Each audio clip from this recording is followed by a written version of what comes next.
I was born in a very small town in central Louisiana, a French-speaking town. I lived there until the age of 4, at which time my family, my dad moved to New Orleans because things had really gone to heck, as they say, after the Big Depression. That was 1940.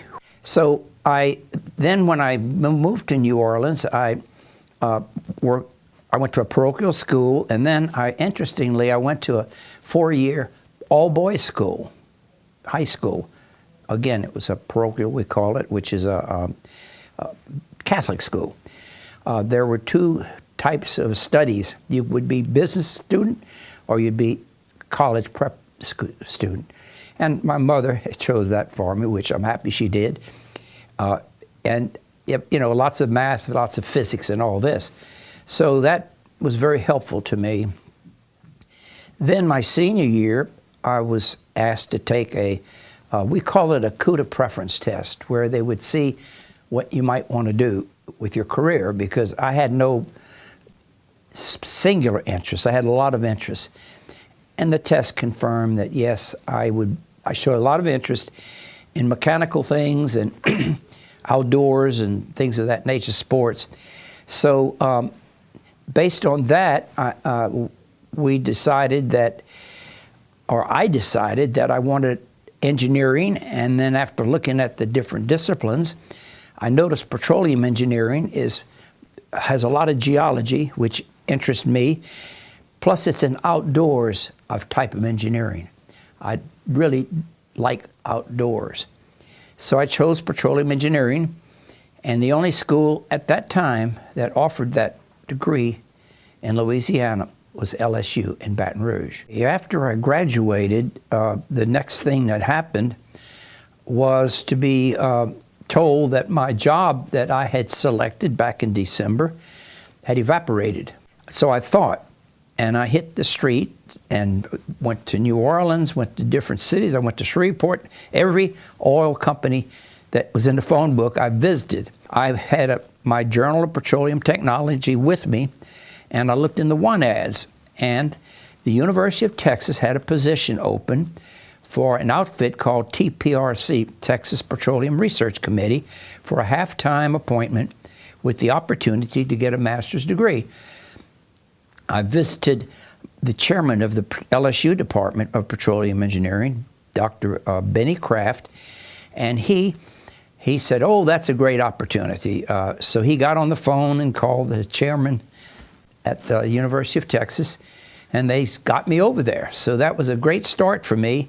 But that was the biggest surprise I had, was that they had me doing research, which was a dream come true. I had no idea how interested I would be in doing research. And to this day, I still do research. So it was kind of falling into a good deal after missing another one. So that's how I started my career doing at the age of, well, at the time of 1958. And then I stayed at Texas. I got a master's, and then they said, "Hey, you got good grades, go for a PhD." One benefit I had at Texas while I was doing my PhD, a certain professor came by, and his interest was drilling. And up till before that, there were no drilling professors. And this immediately interested me because I would be able to pursue outdoors work. I wanted to avoid reservoir engineering, where you sit in a desk all day. And he was very helpful in directing me into studying a particular drilling method, drilling shale rocks, which at the time no one had investigated. So I took off in that direction, and my PhD was on the properties of shale, drilling the properties of shale.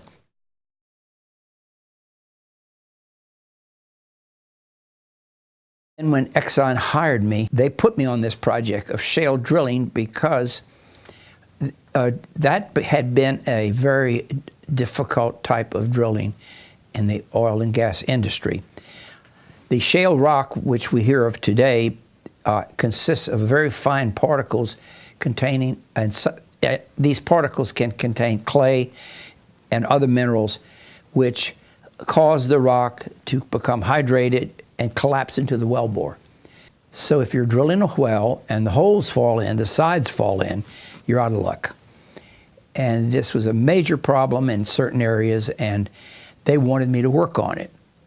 So that was fine with me because the company was very generous with equipment and whatever else we needed. And I was able to begin my career in what we call rock mechanics, study the mechanical properties of rocks, primarily shale in my case. Then another event happened. We were preparing to test some rocks. We had received a core. That's a piece of rock they get when they put a special bit in the hole, and they wind up taking it out, and you have the rock just as it comes out of the well. They wanted me to study it, and I agreed to, so I followed the normal procedure. I cut little samples, and then I would put it in a machine and I would break the rocks. And it dawned on me after a few weeks that what's going on here? I couldn't reproduce my results. The rocks were getting harder and harder, and that's not good when you do research. If you can't do the same test 3 times in a row and get the same results, something's crazy. And after much thought, I noticed I had stored these samples on my windowsill where the sun was shining. And on further inspection, I noticed that yes, the rocks were losing moisture. They were drying out. And that opened my eyes to the fact that this particular shale, a very hard shale called the Wolfcamp shale, it's about as hard as the concrete right outside your door. You can hit it with a hammer and it won't break. You can do what you wish. I had to put it in a very special strength machine, a compression loading machine, to break it. And it kept getting harder. I was just at about the limits of my machine. So I said, why is it that a hard shale can get harder, and then later I would put it in water and it would get softer? And now, to some people in the industry, they later said, oh, we all knew that. They all knew that soft shale, we call them sometimes gumbo, yes, they're water sensitive, but they would not believe that this shale could absorb water and change properties. But finally, with enough tests, enough data, they accepted the fact that yes, these hard shales are water sensitive. Then their next question is, why? So that opened another big challenge for me. We wanted to know 2 things. Why did it react? But they really wanted to know how to drill that well. The wells they use are normally water-based muds. And you have a shale that you're putting water down the hole, water that it wanted. As I would tell my class, it'll suck it up and swell and break and fall into the wellbore. So what was the driving mechanism? I fortunately had built some transducers of my own, which would measure the properties of the shale as it absorbed water. No one had these in existence, and I found that, yes, it does swell, but very little. It's enough to cause problems, though. And I was able to monitor these reactions very accurately, and thereby I could select a mud. I would had the mud companies, these are service companies, who would send me samples of mud, and I would put them in this machine with the shale. Nope, still swells. Then I tried different fluids. Now, they all would react differently, but nothing would stop the water from going into the shale. And however, one day I got a mud sample from a mud company. Back then it was called IMC, and I ran my normal test, and I came in the next day, and it worked.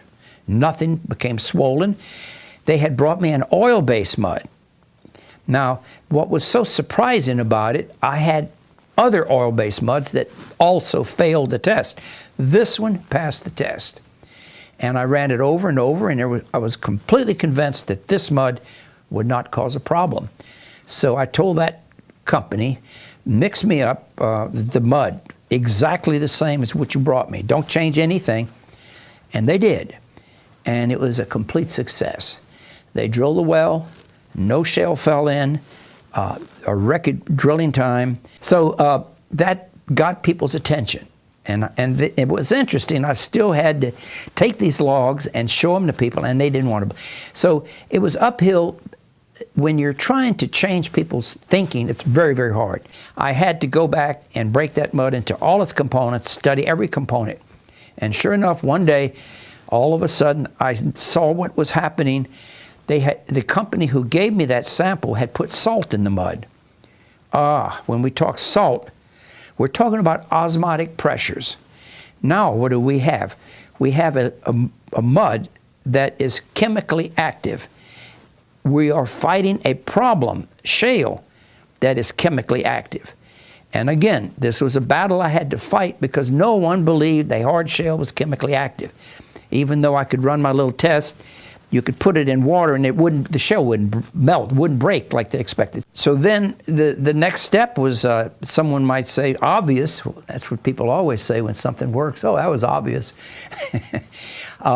We would describe the shale by measuring something called its activity, which is the same as its osmotic suction. So the shale has a certain water activity, and we build an oil-based mud with the same activity.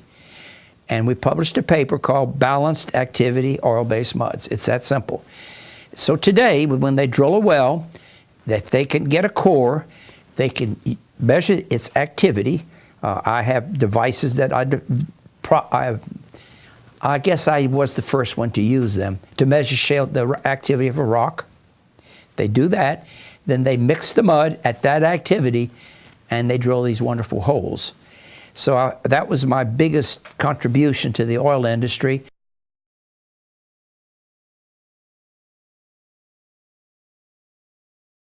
These new drill bits have made a tremendous difference. I call them the insert bits that allow us to drill a whole well with one drill bit.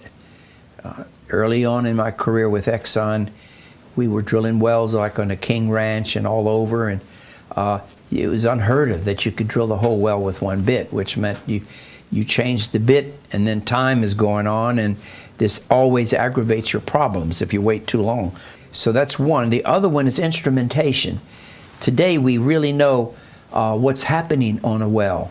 That is, we're measuring the weight on bit more accurately, we're measuring flow rates more accurately, and the computerization, to me, is a tremendous improvement, where the data now can be sent to an office somewhere where people don't have to go to the well and sit on the well, so to speak.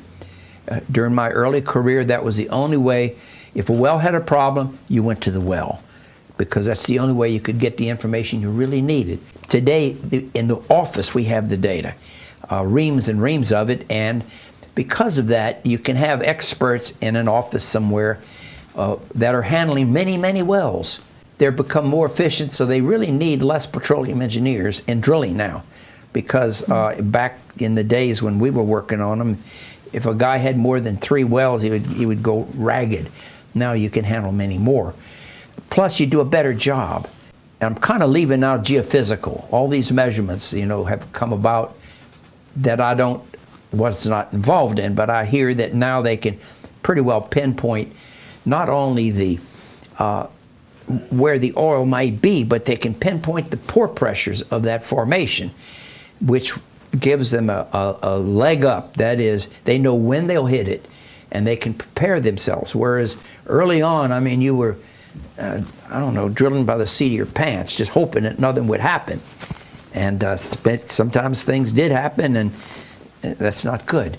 So instrumentation, computerization is critical. The bit, and I don't want to leave out a lot of the other fluids.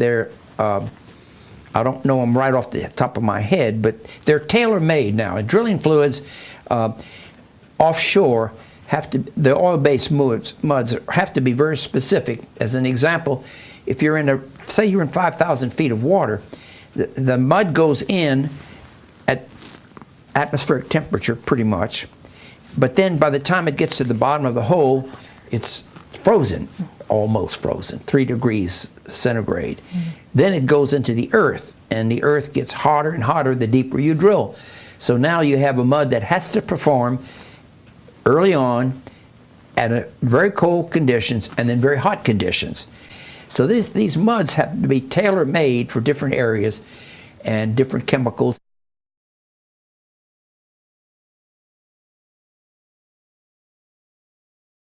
The thing that's really I want to emphasize is the people. It is so important that they be properly trained. And many people that work on rigs, because a lot of people are not educated who work on rigs, they really could be upgraded more better, just better, because they would be more aware of what's going on. You keep in mind, we drill 24 hours a day, and something in the middle of the night happens, and the people there will be the first line of defense. So I think there is better training coming out, and certainly any type of computerized devices that would alert them, bells going off or stuff like that, would be extremely helpful, and they are developing them. So I see that as an improvement. So then moving on to other areas, well, I just hear of these things like just disposing of water. Oil field water is one thing. They have to clean it up and find places. How do you dispose of it? Also, how do you find the water now to drill these shale gas wells? And of course, this is an area that is not really technical, but it is in a way is the cost of all materials. You know, you can drill a well and find it, but if it's not cost effective, you've lost everything. And that's a major need, is to be able to properly drill the right wells in the right places for the right costs. So it all comes back to cost. And so I think these are some of the areas that I've seen happen, and some of the areas where we're going in the future. First off, the people. I've been very privileged to work with wonderful people who were seriously interested in what I was interested in. Second of all was the opportunity to do basic research and actually feel as though I was discovering something brand new. So that was good. And of course the shale, the wellbore stability thing that even today is still being used is very heartwarming to me, to know that I will leave, you know, the business with having left an imprint. That, not that I need my name on it, it's just that I've done some good. I feel like I've carried the load I was asked to do.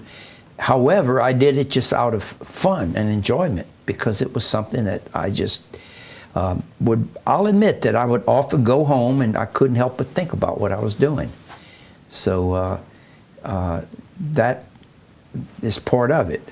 I had a rich career in the sea in the United States, working with wonderful people, and to top it all off, getting paid to do what I like to do. So I cannot think of a better opportunity. There were hard times. There's things that would interrupt family vacations. You'd get a phone call in the middle of the night, and you had to see about it. And sometimes you can't find the drilling rigs because they don't ever have maps or anything. But all these little things, just you forget about. You just think about the fact that you were blessed to have been the opportunity to do all this. And so for some unusual reason, I was at the right place at the right time and enjoyed it.